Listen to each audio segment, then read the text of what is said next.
Hey guys, this is Tom from The Verge, and we're here to look at Office for iPhone today. We're not running this particular app on an iPad, and there's good reason for that.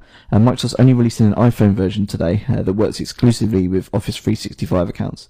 So you'll need to sign into your Office 365 account, and then the first thing you'll notice is just how basic this application really is. You can see the recent documents initially, and then you can tab across to the files, which obviously gives you access to your SkyDrive. There's also a new tab that provides access to creating Word and Excel documents, but you can't create a PowerPoint from there.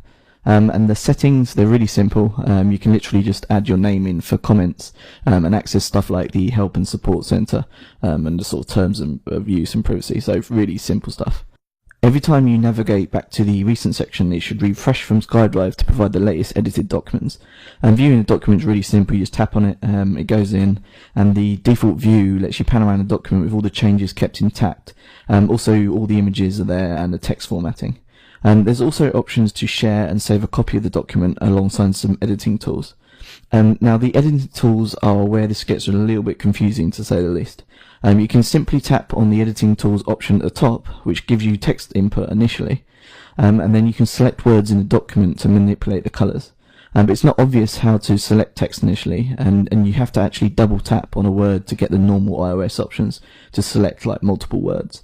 And then you can get to the editing tools and change the fonts, etc. So if we double tap on a word here, you notice I have to edit go to the editing options, and then we've got like the colours, bold, italics, and all the sort of basic stuff. You can also change the size of the font, but that's pretty much it. If you want to go back, you have to click on the little arrow to get back. There's no real quick, easy way to switch between view and edit.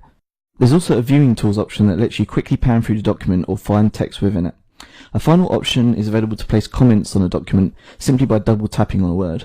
Once you leave the document, you can then save or discard changes, and they'll all be saved directly to SkyDrive, allowing you to access and edit documents from the full desktop version of Office, Office web apps, or another mobile device.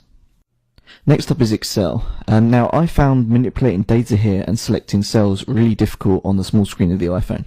Once you get the hang of it, then you can quickly jump directly into the edit tools, and then you can create charts based on those cells. Microsoft has included these sort of usual tabs at the bottom here, so you can quickly switch between the spreadsheet and the chart data. There's even the ability to edit single cells and change formulas, etc. It's kind of useful if you're on the go and you want to amend a mistake in the spreadsheet quickly.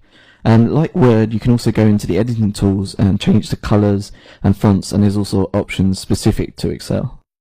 There's also an option to create filters on this mobile version of Office. You can select an entire range of cells and then access the viewing tools to apply a filter that will then let you filter individual columns. It's super useful if you're a heavy spreadsheet user who filters out columns regularly, but for most power users they'll likely do this type of manipulation on a desktop version of Office. In terms of selecting cells, I eventually found that dragging from the center provided the best results, but initially it's a really frustrating experience. The viewing tools are rather limited again, but there's also an option to search through the spreadsheet for a specific text. Once you leave the spreadsheet, you'll be prompted to save changes and the document will sync up to SkyDrive. The final Office for iPhone application is PowerPoint. At first you're greeted with options to flick through and view your presentation, but there's also a viewing option at the top to quickly navigate to individual slides. However, overall I found this to be one of the most basic in terms of editing and manipulation. There's an edit option, but it doesn't really let you do much. You can select existing text on the PowerPoint document and change the contents, but there's no control over its colour or style. There are also options to move or hide slides. Overall, it looks like this is really designed for last-minute changes to PowerPoint presentations, rather than the full way to edit them. You can also get the usual file options to share and save. If you use the app in landscape mode, you'll also be able to view the presentation fully and access the speaker note options. You can add in basic notes and they'll sync up with your document changes. And this view is more of a presentation mode really, and it lets you sort of pan around the document and zoom in too. Like all the apps before it, any changes that you make will be synced fully up to SkyDrive. Overall, Office for iPhone is really basic. We'd love to see some changes to allow for images to be swapped in and out, and just to make text editing a little less confusing. But for now, it's a free application that comes part of Office 365. Microsoft has no plans to open this up outside of that subscription, and iPad users will have to make do with the web app versions of Office for now.